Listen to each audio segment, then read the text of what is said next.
Bienvenue à tous, nous sommes sur le salon Handicap, Emploi et Achat Responsable. On va parler des préjugés que rencontrent les personnes en situation de handicap. Et on va en parler avec Virginie Delalande. Bonjour. Bonjour. Vous êtes conférencière, coach et ancienne avocate, la première avocate sourde de naissance. Donc évidemment, lorsqu'on parle de préjugés, vous savez de quoi on parle, bien évidemment. Est-ce qu'on est encore dans une société en France très marquée par les préjugés? Alors nous avons encore en France énormément de préjugés, surtout dans la vie professionnelle. C'est-à-dire qu'on a tendance à penser qu'une personne en situation de handicap va avoir des difficultés à exercer sa profession. Or, ce n'est pas forcément vrai. Il y avait seulement 20% des postes qui sont aménagés. Et vous avez également des personnes qui peuvent avoir énormément d'ambition, mais ça ne se reflète pas dans la pratique. C'est-à-dire qu'elles veulent stagner à des postes pendant 5 ans, 10 ans, alors qu'elles voient leurs collègues qui sont souvent arrivés après elles évoluer dans l'entreprise. Voilà, et vous êtes là pour nous dire aujourd'hui, et vous l'avez dit à l'occasion de ce salon handicap, à l'occasion d'une conférence intitulée Handicap et préjugés, vous êtes là pour dire il ne faut s'interdire aucune ambition lorsque l'on est une personne en situation de handicap. Et d'ailleurs, vous en êtes la preuve vivante. Vous avez fait une très belle carrière d'avocate, vous avez monté votre entreprise de conseil, on va en parler dans quelques instants. Et votre visage n'est pas inconnu des personnes qui nous regardent, puisque vous avez fait l'émission Le Grand Oral sur France 2, où vous avez ébloui tout le monde par votre énergie, cet incroyable talent oratoire qui est le vôtre. Donc vous dites aux gens, aux personnes qui nous regardent en situation de handicap, ne vous interdisez rien, soyez ambitieux. Tout à fait. Donc surtout, autorisez-vous à réaliser vos rêves à voir grand. Pourquoi je dis ça? Parce que quand on est en situation de handicap, on a souvent du mal à gérer le regard des autres par rapport à cette différence. Donc on a tendance souvent à sous-estimer ses capacités réelles. Et du coup, on a tendance après à brimer un petit peu ses ambitions professionnelles. Et en fait, par expérience, et pour en avoir discuté avec énormément de personnes qui étaient un petit peu ambitieuses, quand on a des rêves qui sont tellement forts qu'on n'accepte pas que les autres prennent des décisions sur notre vie à notre place.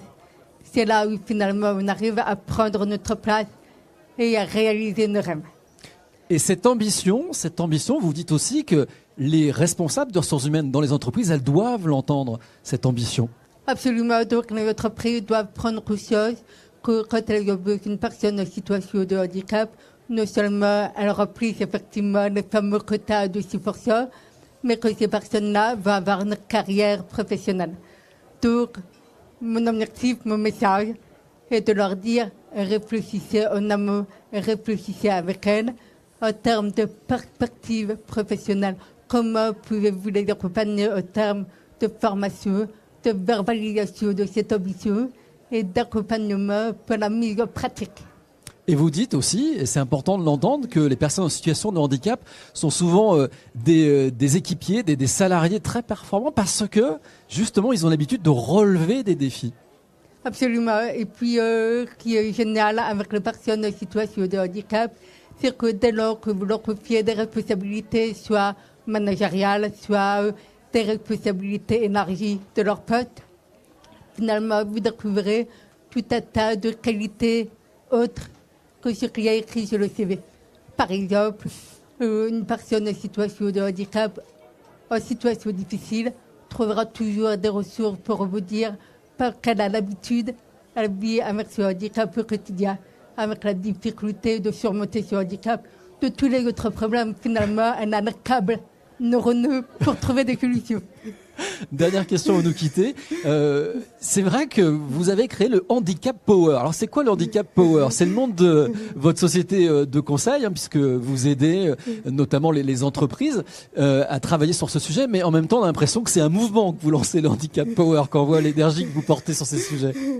Alors Handicap Power, c'est plus exactement une entreprise qui travaille des deux côtés, c'est-à-dire qui accompagne les personnes en situation de handicap à prendre confiance en elles et surtout leur vraie place dans la société, pas comme des rebuts de la poubelle des déchets. Vraiment une place qui leur appartient et qui est la leur. Et du côté des entreprises, c'est vraiment faire prendre conscience aux entreprises de la richesse du handicap. Mais qu'on passe à côté de très belles opportunités d'innovation, de créativité et même de stratégie financière. On ne besoin pas suffisamment et on ne valorise pas suffisamment les personnes handicapées. En tout cas, le nom est très bien trouvé, Handicap Power, le pouvoir du handicap. Tout à fait. Et vous le portez très bien. Merci beaucoup Virginie Delalande d'être venue nous présenter donc Handicap Power, notamment ici sur le plateau du Salon du Handicap.